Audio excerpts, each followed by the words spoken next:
Hey everyone, this is Anam. Welcome to my YouTube channel. In this video, I'll be explaining the poem Rain on the Roof along with all the poetic devices. The poem has been taken from the book Beehive of class 9 and is written by Coates Kinney.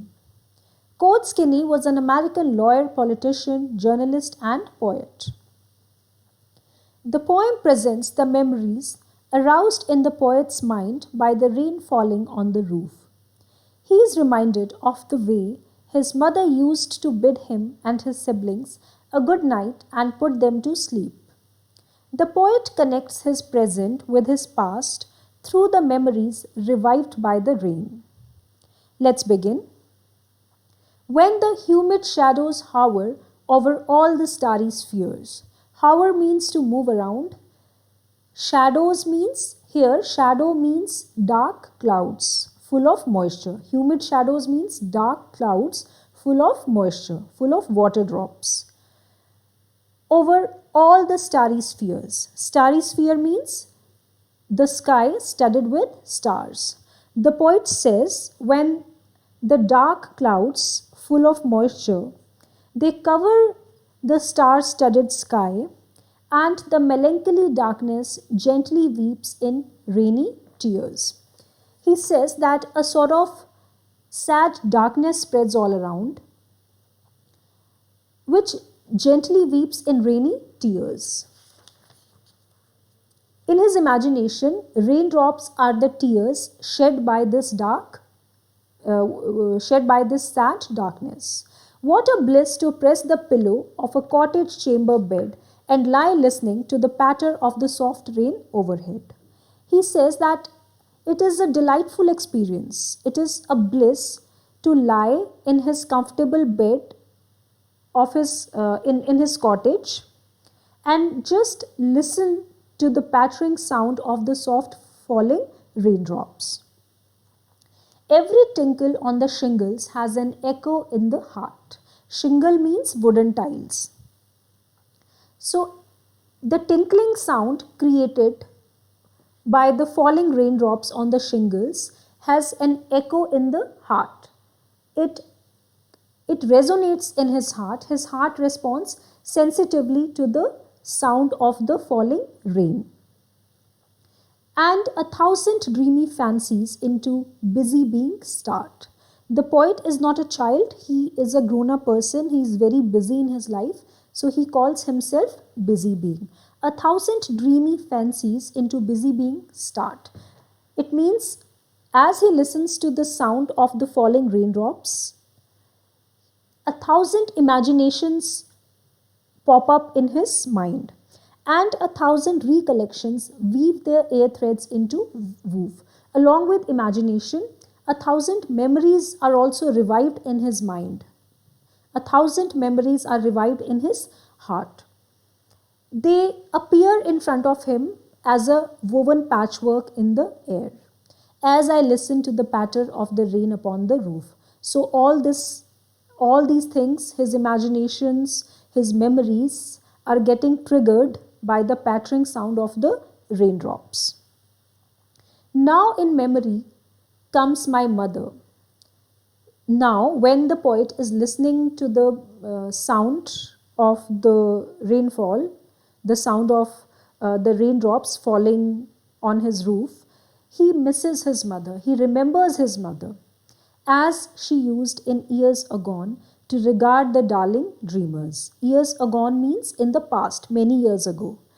Darling dreamers refers to the poet and his siblings. He says years ago when they were small children, he remembers how his mother would sit by their side when she was putting them to sleep, or she left them till the dawn and she would bid them good night until she saw them again the next morning. Dawn means the next morning. Oh, I feel her fond look on me as I list to this refrain. Refrain means music. He says, oh, I feel the fond look on me.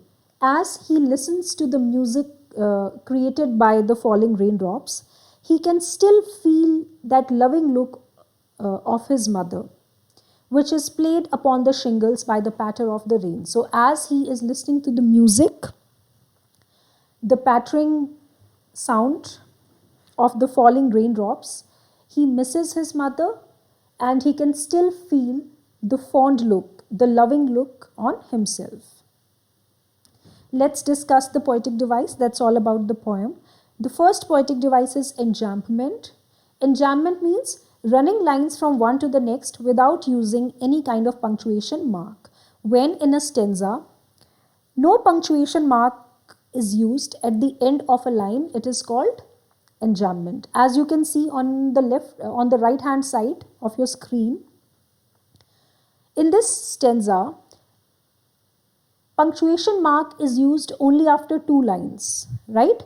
So there is absence of punctuation marks after all the other lines. It is called enjambment. Second poetic device is alliteration. The repetition of a consonant sound in close connection. Humid shadows hover. Her sound is repeated here. Starry spheres. See the bold letters, underlined words, starry spheres. Sir sound is repeated here. What a bliss to press the pillow. Press, pillow. Per sound is repeated here. Lie listening. L sound is repeated here. So all these sounds are consonant sounds and hence they all are examples of alliteration. Now you have to be very careful while tracing alliteration. You will not see the alphabet. You will not go by the alphabet. You will go by the sound, the consonant sound. Sometimes the same alphabets create different sounds. For example, in the third last line you can see the words which I have cut. Of a cottage chamber bed. Now cottage, chamber. Both these words are starting with the same alphabet C, but they are not producing the same sound. Cottage starts with K, chamber starts with Ch. So this will not be an example of alliteration. Alliteration means repetition of consonant sound only. Next we have transferred epithet. The use of an adjective with a noun when it refers to another noun. See the third line, over all the starry spheres and the melancholy darkness. Melancholy means sad. So he has used this word melancholy with darkness, with the noun darkness. But in reality, it is not the darkness who is sad. Darkness is a non-living thing. How can it be sad? The poet is sad, right? So melancholy word should have been used with the poet himself, but it has been used with darkness, right? So it doesn't refer to the noun which it means, it refers to some other noun. This transfer is called transfer epithet. Next is personification. When a non-living thing is personified, it is called personification. Same phrase, and the melancholy darkness. Melancholy means sad. Like I said, darkness cannot be sad. A person can be sad, right? Darkness is not a person. It's not a living being who can be sad. So here, the poet has presented darkness as a person, which is why personification has been used here. Darkness has been personified. Next is echoism or onomatopoeia. It means, it refers to those words which imitate the sound that they describe. See the word patter. Now patter, when we hear the word patter, it means we can relate to the pattering sound which is created by the falling raindrops. It creates a kind of echo in the mind of the reader, right? So such words are, when such words are used, it is called echoism. For example, when the word hiss is used, hiss means the sound created by a snake, right? So when such words are used which imitate the sound that they describe, it is called echoism. Next is imagery. Imagery has been used throughout the poem, means it evokes imagination. It creates a picture in the reader's mind when he reads the poem. So like I said, it has been used in all the paragraphs. When we read the poem, a picture is created in our mind, right? We imagine the falling raindrops and everything. Let's move on to stanza 2. First device is enjambment. As you can see, after many lines, there is no punctuation mark, so it is called enjambment. Then we have alliteration. Busy being, burr sound is repeated. Weave their air threads into woof. Weave, woof. So in third last line, ver sound is repeated. And in the last line, rain upon the roof. R sound is repeated. All these are examples of alliteration. Next is transferred epithet.